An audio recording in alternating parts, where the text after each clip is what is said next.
Hi friends, welcome to అవి ఇవి అన్నీ. ఈ వీడియోలో మీకు గోధుమ పిండితో బిస్కెట్స్ తయారు చేయడం చూపిస్తానండి. ఇవి చాలా ఈజీగా తయారు చేసుకోవచ్చు. అందరికీ నచ్చుతాయి కూడా. ఇవి ముఖ్యంగా షుగర్ ఉన్న వాళ్ళు కూడా ఈ బిస్కెట్స్ తినచ్చండి. ఇవి బాగా తియ్యగా ఏమీ అనిపించవు, అలా అని చప్పగా కూడా అనిపించవు, తగినట్టుగానే ఉంటుంది. స్వీట్ కూడా చాలా ఈజీ అండి వీటి తయారు చేయడం. ఇప్పుడు ఈ వీడియోని చూసేద్దాం. ముందుగా ఒక బౌల్లోకి ఒక పావు కప్పు నెయ్యి తీసుకోవాలి. గోరువెచ్చగా ఉన్న నెయ్యి తీసుకోండి. ఒక అరకప్పు షుగర్ పౌడర్ తీసుకోవాలండి. అలాగే ఒక అరకప్పు గోరువెచ్చని నీళ్ళు తీసుకోవాలి. ఇప్పుడు ఈ గోరువెచ్చని నీళ్ళలో షుగర్ అంతా కరిగేలాగా కరిగించుకోవాలి. షుగర్ పౌడర్ వేసాం కాబట్టి తొందరగా కరిగిపోతుందండి. అదిగో చూడండి, అలా తొందరగా కరిగిపోతుంది. ఇప్పుడు దీంట్లో పించి సాల్ట్ వేసుకోవాలి. 3 చుక్కలు వెనిల్లా ఎసెన్స్ కూడా వేసానండి నేను. ఈ ప్లేస్లో మీరు యాలకుల పొడి అయినా వేసుకోవచ్చు. మీకు 2 ఇష్టం లేకపోతే స్కిప్ చేసేయచ్చు. ఇప్పుడు అదే కప్పుతో 2 కప్పులు గోధుమ పిండి తీసుకోవాలి. ఇప్పుడు ఈ గోధుమ పిండి అంతా ఇలా వేళ్లతోటి ఈ షుగర్ సిరప్లో కలిసేలాగా బాగా కలుపుకోవాలి. బలం పెట్టకుండా ఇలా వేళ్లతోటే కలుపుకోవాలండి. బలం పెడితే మీకు బిస్కెట్స్ గట్టిగా వచ్చేస్తాయి. ఇలా కలుపుతూ ఉంటే మీకు మొత్తం కలిసిపోతుంది. ఒకవేళ మీకు పిండి పలచగా ఉంది అని అనిపిస్తే, పలచగా ఉండదండి, సాధారణంగా కరెక్ట్గా సరిపోతుంది. ఒకవేళ మీకు అలా అనిపిస్తే 1 స్పూన్ గోధుమ పిండి వేసుకోండి. ఇప్పుడు మీరు చేసిన క్వాంటిటీని బట్టి దీన్ని 2 పార్ట్లుగానో 3 పార్ట్లుగానో చేసుకుని పెట్టుకోండి. ఇలా చాపింగ్ బోర్డు మీద కానీ, లేదా కిచెన్ టాప్ మీద కానీ, లేదా రొట్టెల పీట మీద కానీ ఇలాగ చపాతీలాగా ఒత్తుకోవాలి. మరీ పలచగా ఏమీ ఒత్తుకోక్కర్లేదండి. ఈ మాత్రం ఒత్తుకుంటే సరిపోతుంది.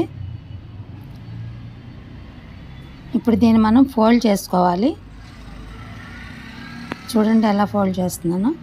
ఇలా ఫోల్డ్ చేసుకోవడం వల్ల బిస్కెట్లు పొరలుగా వచ్చి గుల్లగా వస్తాయండి.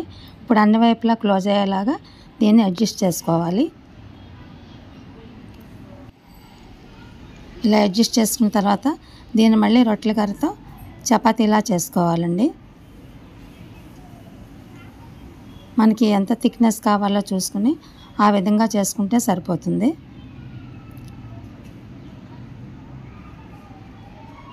కొంచెం థిక్గా ఉండేలా చేసుకోవాలండి. అదిగో చూడండి, ఈ మాత్రం థిక్నెస్తో చేస్తానండి నేను.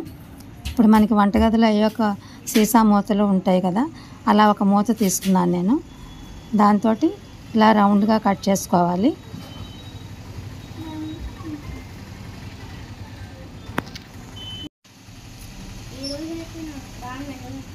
ఇలా కట్ చేసుకుని పెట్టుకోవాలండి.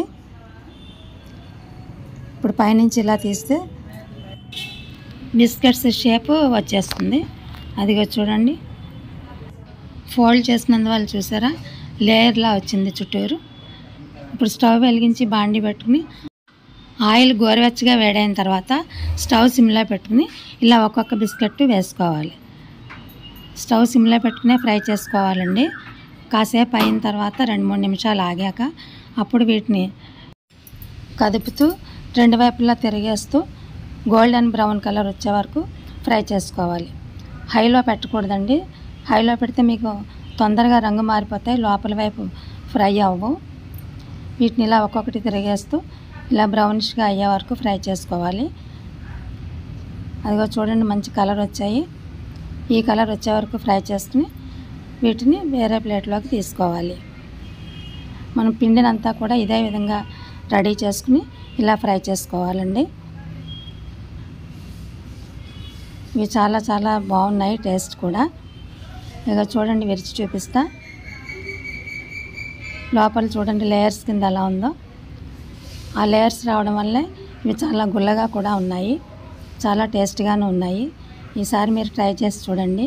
నచ్చితే లైక్ చేయండి, షేర్ చేయండి, సబ్స్క్రైబ్ చేసుకోండి. Thank you for